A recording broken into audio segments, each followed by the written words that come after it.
welcome to a very special interview show of The Prode. Today, it's my pleasure to have Dr. Saturo Nagao sir on our show. He is the non-resident fellow at the prestigious Hudson Institute and an author and a defense expert. Today, he is here with us to discuss the peace and security challenges in the Indo-Pacific. Thank you so much, sir, for taking out the time, and a very warm welcome to The Prode. Thank you very much. It is an honor for me. So, sir, I would like to begin by asking that how do you see China's aggression in the South China Sea and what will be its impact on the Quad nations? Okay, this is a good question. What happened in the South China Sea indicates a pattern of China's territorial expansion. And the pattern indicates why Quad is important. Beijing has exploited the situation whenever it finds a power vacuum. That is the pattern. For example, China occupied half of the Paracel Islands just after France withdrew in the 1950s. France withdrew from Indochina Peninsula in the 1950s and occupied another half of the Paracel Island in 1974. This is just after the US troops withdrew from South Vietnam. And in 1980s, China expanded its activity in the Spratly Islands and occupied the sixth feature there. It had happened in 1988, just after the Soviet Union troops decreased in its number in Vietnam. And in 1995, China occupied the Mischief Reef, just after the US troops withdrew from Philippines.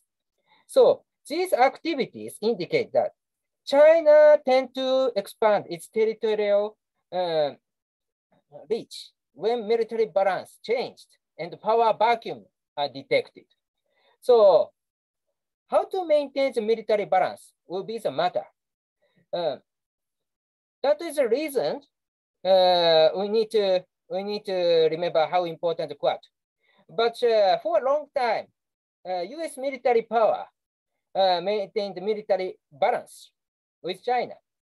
But current situation indicates that it is not enough.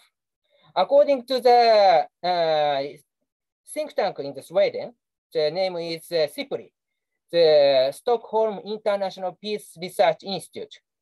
They have the military expenditure database from 1911 to 1920. So this is one decade.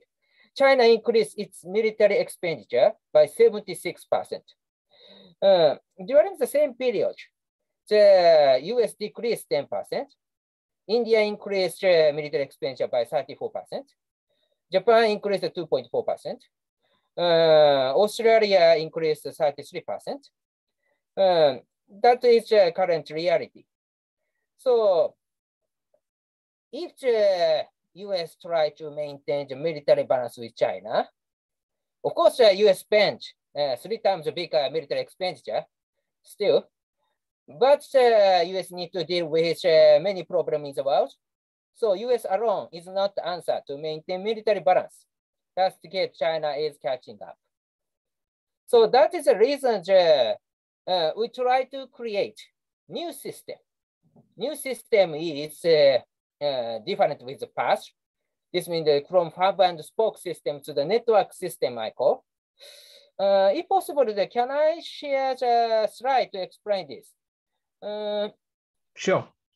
Yeah. Yeah, thank you. That is good. Can you see the slide? Yes, perfect. Is it too small or something? No, no. No problem. Perfect. Okay. Yeah. Okay, I'm glad to hear that.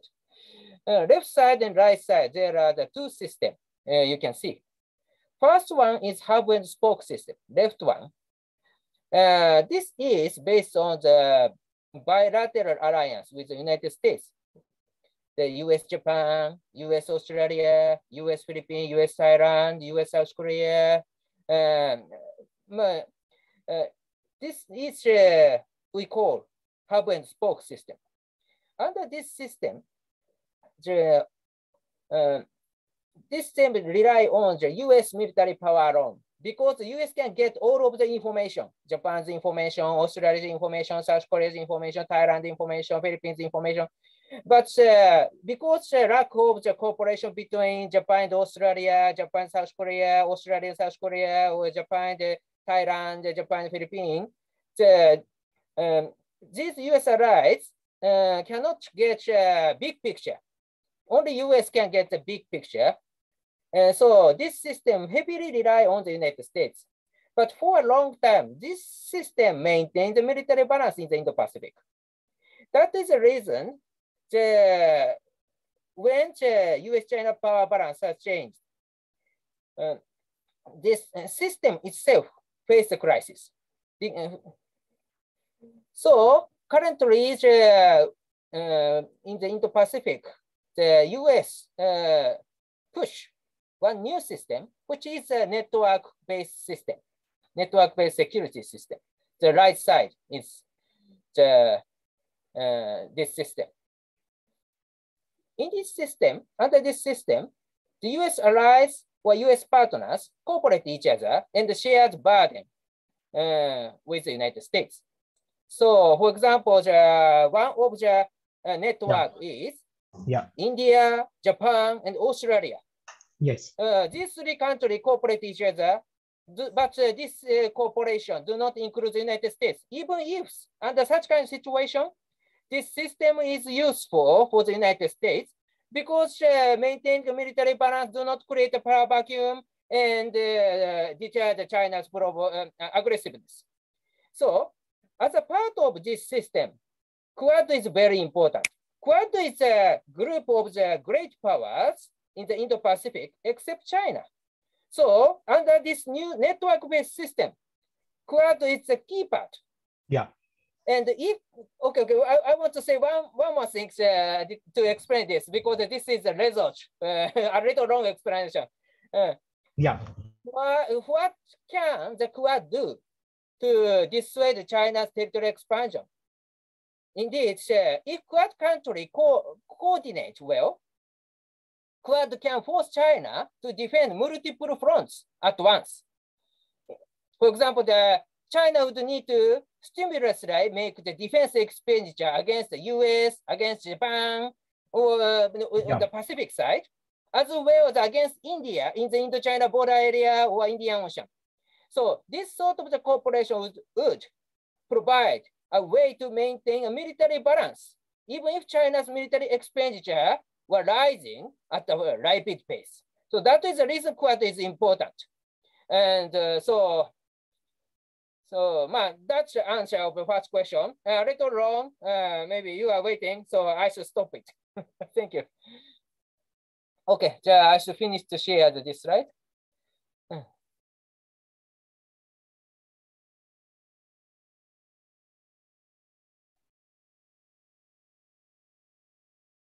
Excuse me, you are mute, I think. Okay. So do you think that China's aggression in the South China Sea can impact global trade? And if yes, then to what extent it can be? Oh, yes. South China Sea is one of the sea for the sea lane of communication. So even if the China occupied the South China Sea, the ship came from the Middle East to Japan can change the route and do not cross the South China Sea. So view from the safeguard of the sea lane of communication, we can change the route and avoid serious damage toward the sea lane of communication. But South China Sea itself is very important to deter the China's aggressiveness. If China set up the military base in South China Sea, because the South China Sea is the center of the Indo-Pacific geographically, China can go any place. China can expand their military activity at any place, to north, to east, to south. Well, so for example, the to north is the Northeast Asia, the to east is the South Pacific or Western Pacific, or the to south or to west is the Indian Ocean. So this is a strategically important center of the Indo-Pacific. That is the reason if the country around China try to dissuade China to expand their influence, South China Sea is a place. That is the reason this place is very important. That is my Yeah. opinion. Thank you. Okay, sir. So, how can the Quad nations work together to counter the China's aggression in the South China Sea? In the South China Sea, what is the main problem? China occupied South China Sea is a problem I explained. But one concern, there are very important concern in the South China Sea. Prime Minister Shinzo Abe wrote in his 2012 article, the South China Sea seems set to become a lake basin, which analysts say will be to China what the Sea of Okhotsk was the Soviet Russia. A sea deep enough for the People's Liberal Army's navies to base their nuclear-powered attack submarines or capable of launching the missiles with a nuclear warhead. So simply said, he is worrying China deploys a nuclear ballistic missile submarine in the South China Sea. Indeed, this is very important observation. When China began to deploy nuclear armed submarine in the South China Sea, it created a very dangerous situation that threatened to spiral out of control. The US president must take great care to avoid the worst case scenario, which is a nuclear war, because if there is a conflict between the US and China in the South China Sea, or the US attacked Chinese facilities there is a real possibility that it could escalate into the full-blown nuclear war. So with the situation so combustible, who can afford to take a risk in the South China Sea? So if China deploy nuclear armed submarine, China can take the South China Sea. Yeah. So how to deter it?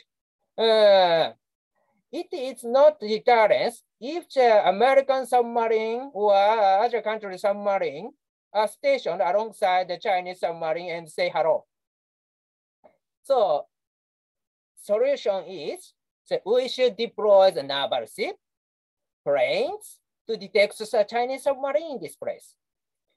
Like the United States, Japan has conducted freedom of navigation operation since March last year, March and August, 2 times last year. So along with the United States, the other US allies, Australia, France, Canada, Japan, of course, we wish India join this move and search the Chinese submarine in the South China Sea, because they build artificial island, deploy the fighter jet, deploy the naval ships, exclude all of the foreign military ship in the South China Sea, and to hide the nuclear armed submarine. But we will enter this and find it and say hello. That is the solution. That is my answer to your question. Okay, sir. Thank you. So my next question to you, that recently People's Republic of China's President Xi Jinping made a statement that Beijing will unify Taiwan in the near future. So what is your assessment of this statement and what will be its geopolitical impact on the whole world? Like we talked about South China Sea. Now, what's your take on the Taiwan situation? Yeah, this is very important because around the Taiwan Strait or around the sea around Taiwan, way around Taiwan, China's rapid military modernization is changing the strategic military balance with Taiwan and provoke Taiwan militarily. So Chinese fighter jets have repeatedly entered Taiwan's airspace.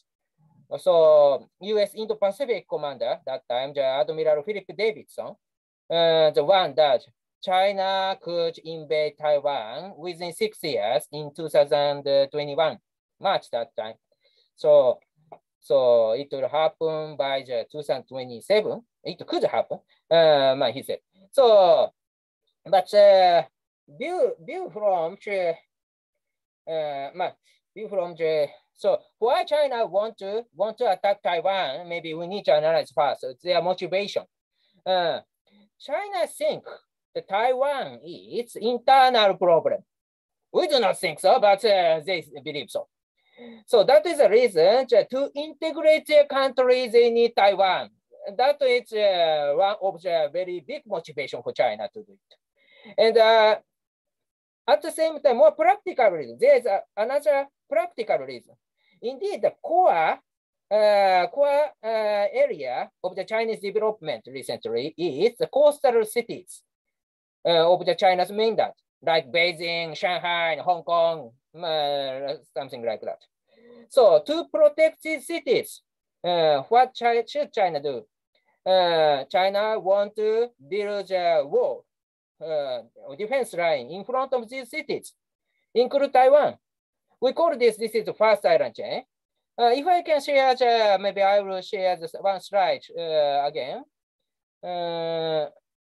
Because, okay, this one. Can you see?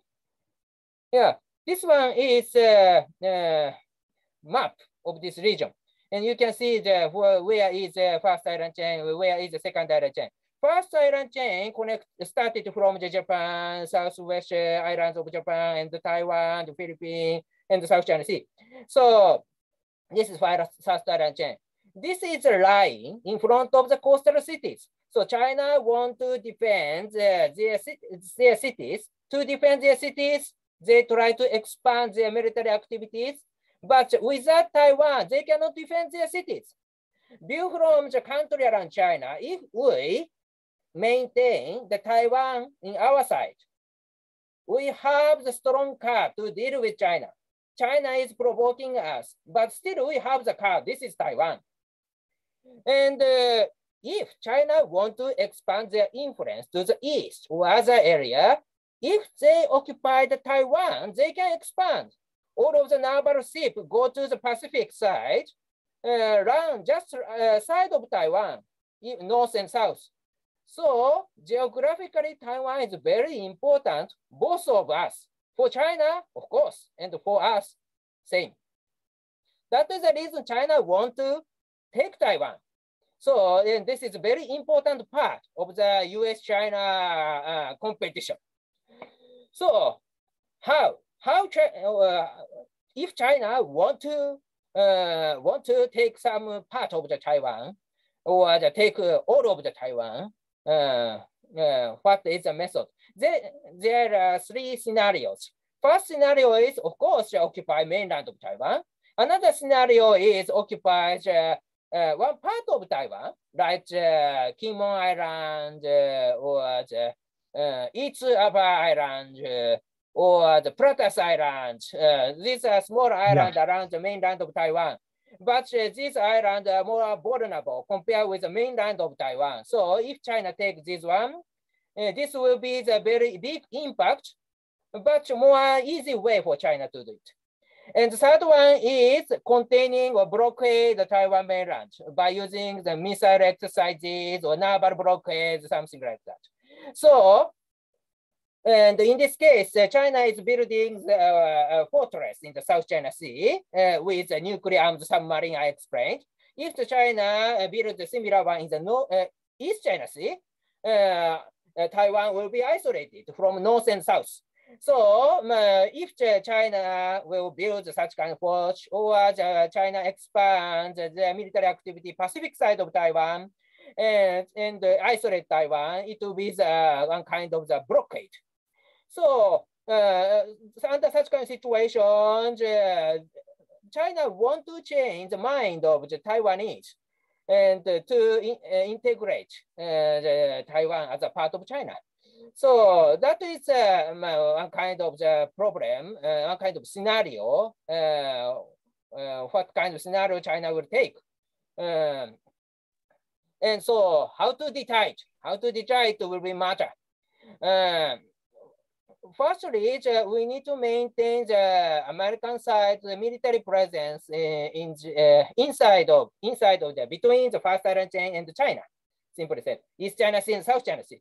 If we maintain the military presence in the East China Sea and South China Sea, Taiwan will not become isolated. So that is the reason Taiwanese people can trust us, and they got confidence to defend Taiwan.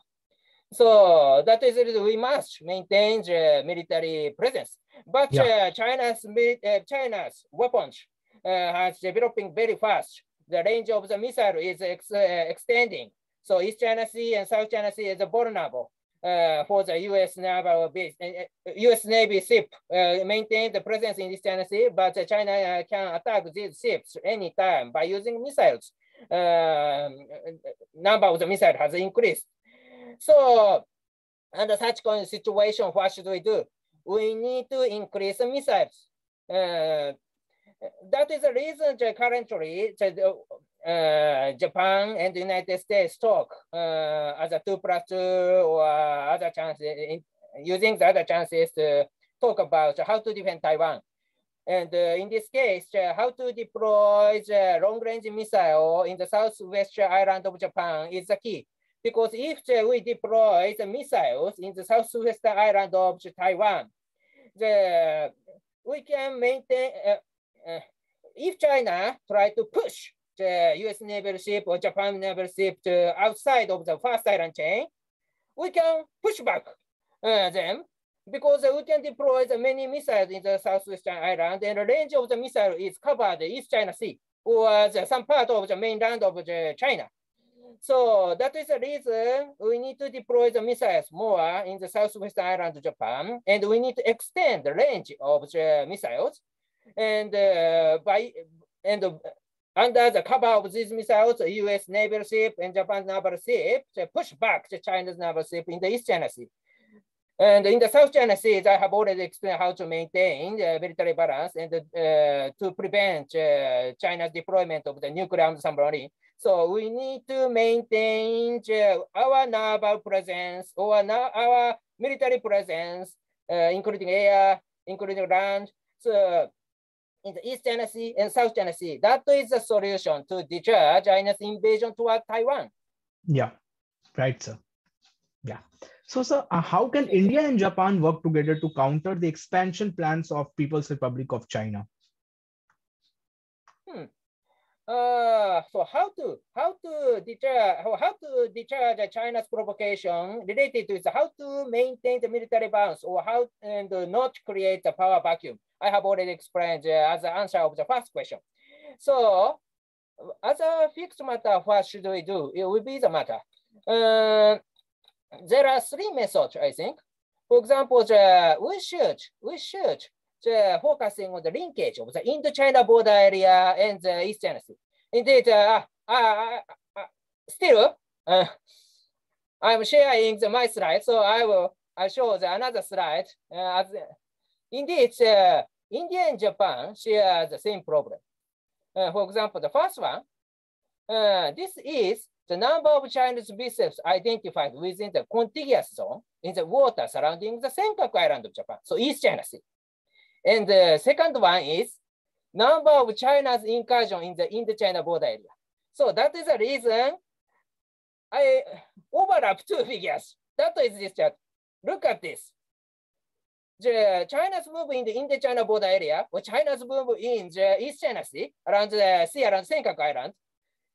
It looks like this is similar. In 2012, number has increased. In 2019, number has increased. So what I want to say is, indeed, India and Japan share the same problem. So that is the reason India and Japan should cooperate. And so how to maintain the military balance as a fixed suggestion is three.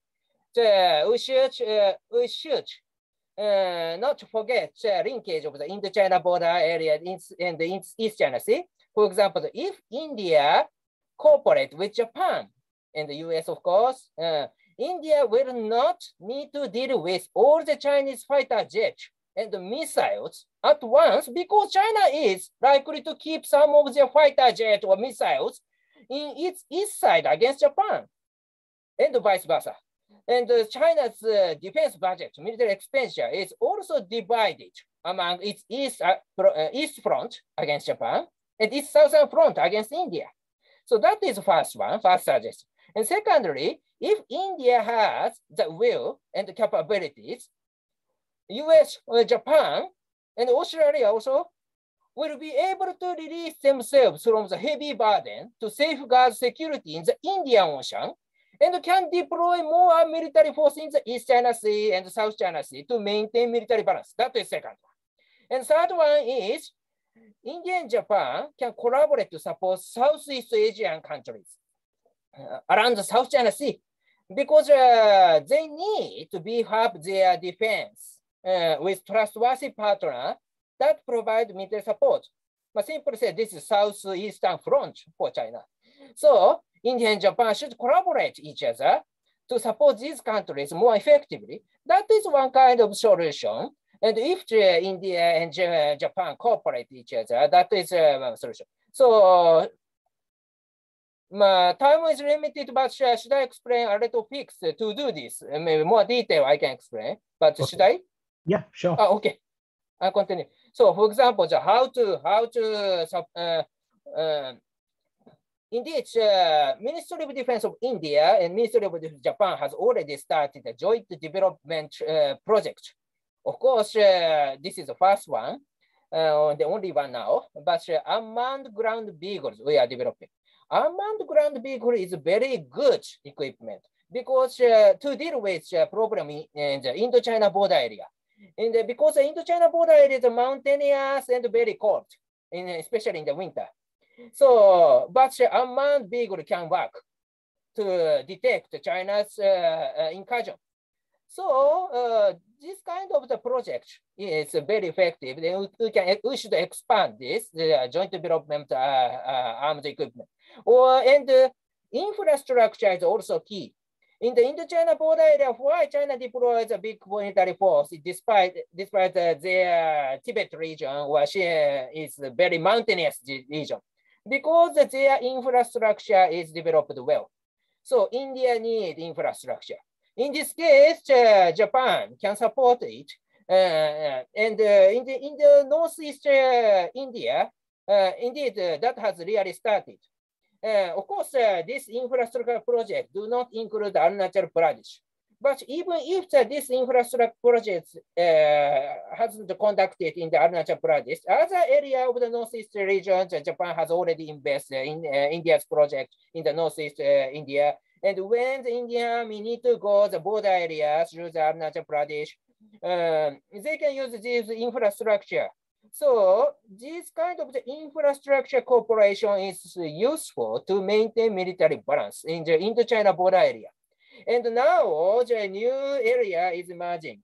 Indeed, Japan is focusing on the offensive capability, long-range strike capability, especially this year, under the Fumio Kishida's government. Indeed, this was a long-term strategy, so not only him, but also the other former prime ministers, Shinzo Abe or the Yoshida Suga, has also committed. But this year, it will be the main agenda for Japan. Simply said, Japan is planning to possess from the 1,000 to 2,000 kilometer range missiles, fighter jet, this kind of equipment related to its long-range strike capability.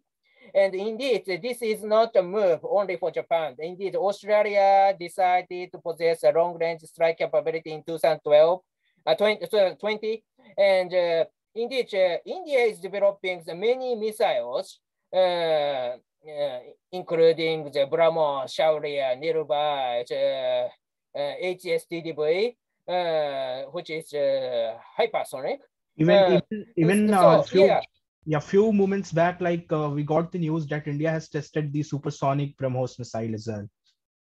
Yeah, so that is one of it. So all of these countries with the United States try to possess 1,000 to 2,000 kilometer long range strike capability. This means that China need to deal with them all. China need to deal with all of these offensive capability at the same time and divide their defense budget multi-direction. So to maintain military balance, this is very effective card.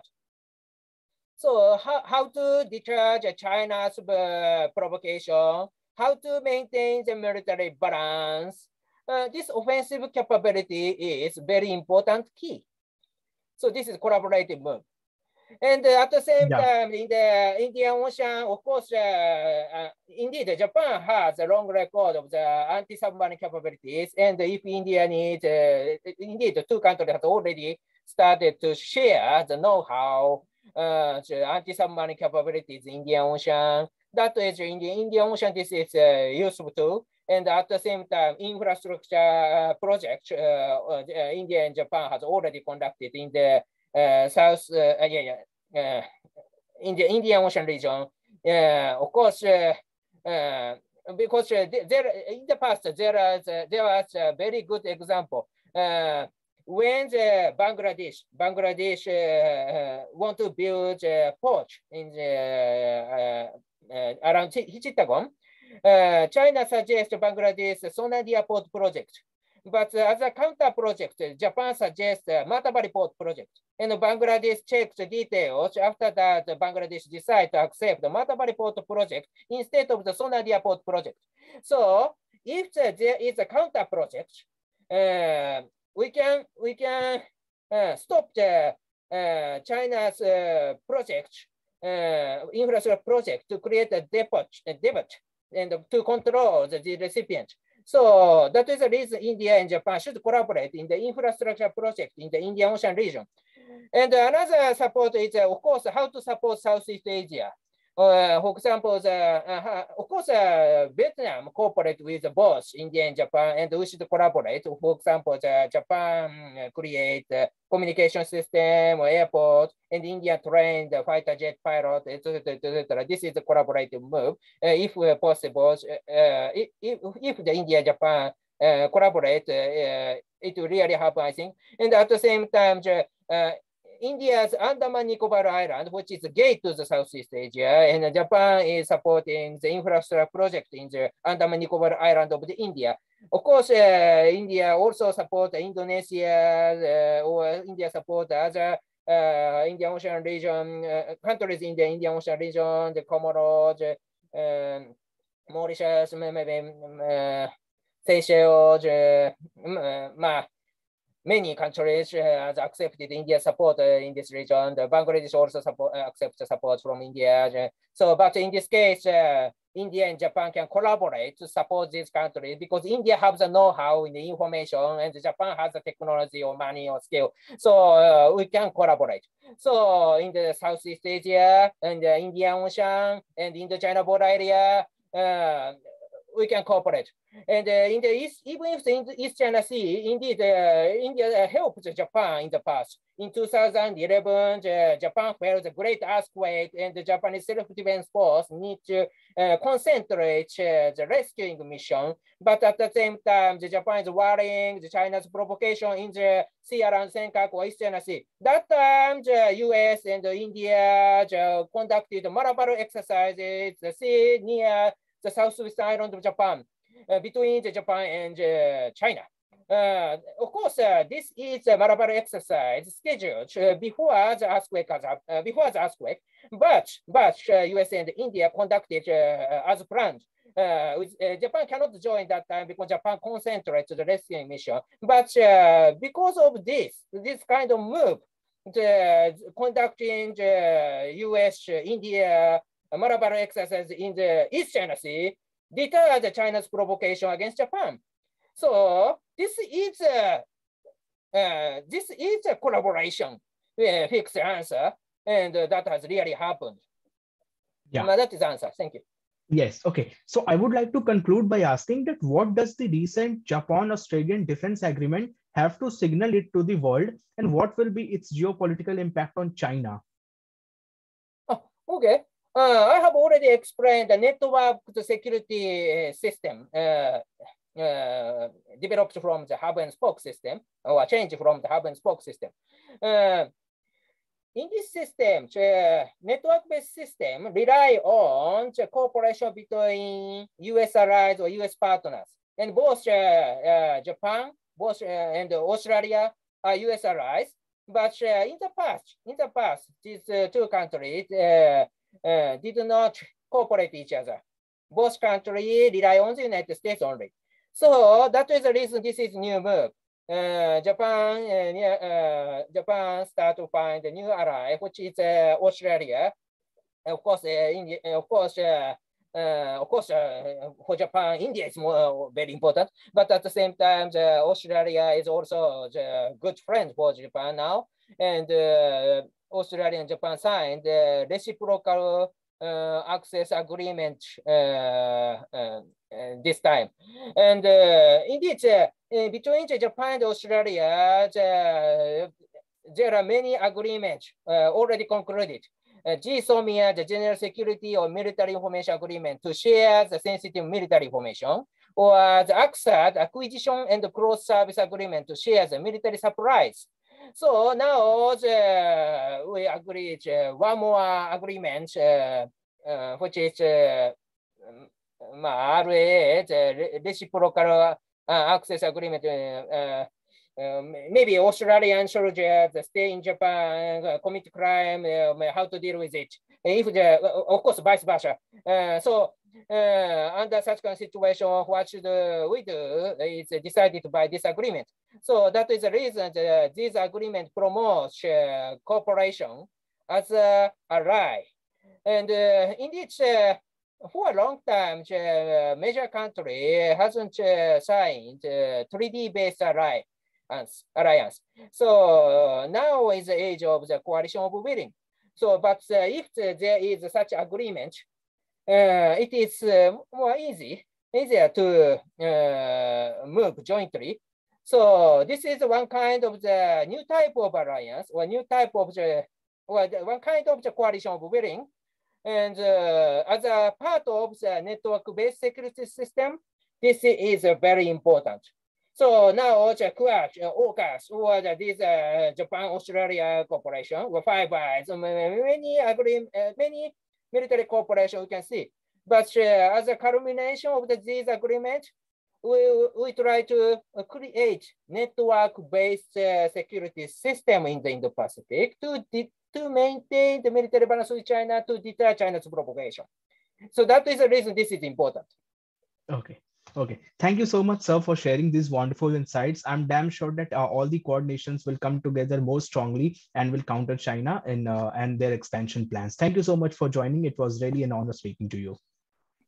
Thank you very much. Thank you very much. It is a great honor